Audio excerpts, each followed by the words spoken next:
Hello friend, मैं आपको आज एसआईपी के बारे में बताने जा रहा हूँ। एसआईपी क्या होता है? एसआईपी एक होता है सिस्टमेटिक इन्वेस्टमेंट प्लान।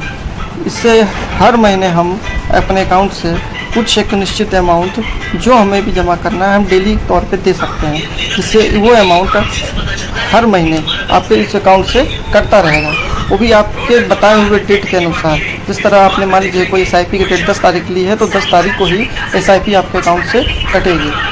जैसे कि मान लेते हैं कि आपने कोई एसआईपी चालू की, आपने 1000 की एसआईपी स्टार्ट की, ठीक है, और आप सोचते हैं कि हमको 30 साल चलाना है। आप 30 साल चलाते हैं तो आपको 12% के हिसाब से आपका जो इन्वेस्टमेंट अमाउंट होगा 30 साल में आप 3,60,000 जमा करेंगे और आपकी उसमें जो करंट वैल्यू रहेगी 35,29,913 रुपये हो जाएगी।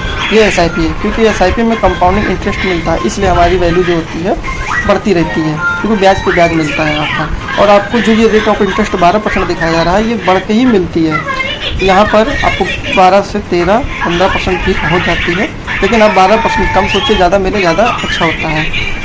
पोस्ट ऑफिस से भी आपको यहाँ पर ज़्यादा ही रिटर्न मिलता है।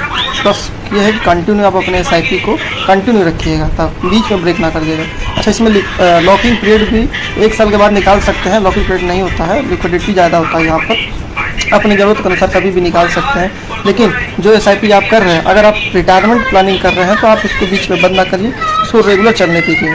जैसा कि बहुत से लोगों को मन में ये सवाल आता है, मान लीजिए कि हमने एसआईपी किया, अगले महीने नहीं कटी तो क्या उसको बाउंसिंग चार्ज लगेगा? तो बाउंसिंग चार्ज तब लगता है आपके अकाउंट में बैलेंस ना हो तब लगता है। जैसे कि मान लीजिए आपने 10 तारीख को अमाउंट कटना है और आपके अकाउंट में पैसा नहीं है, तो क्या होगा उस स्थिति में? बैंक आपसे चार्ज काटेगा। म्यूचुअल फंड कोई चार्जेस नहीं काटता है, बैंक आपका चार्जेस काटेगा। 3 बार आपको समय मिलता है, 3 मंथ तक अगर नहीं कटेगी तो ऑटोमेटिक जो एसआईपी होती है क्लोज हो जाती है। दोबारा भी चालू कराएंगे चालू हो जाएगी। अगर लगता है कि अभी हमें नहीं चलाना है तो आप उस एसआईपी को उसी जगह पर रोक सकते हैं। बाकी की जानकारी मैं अगले वीडियो में आपको दूंगा।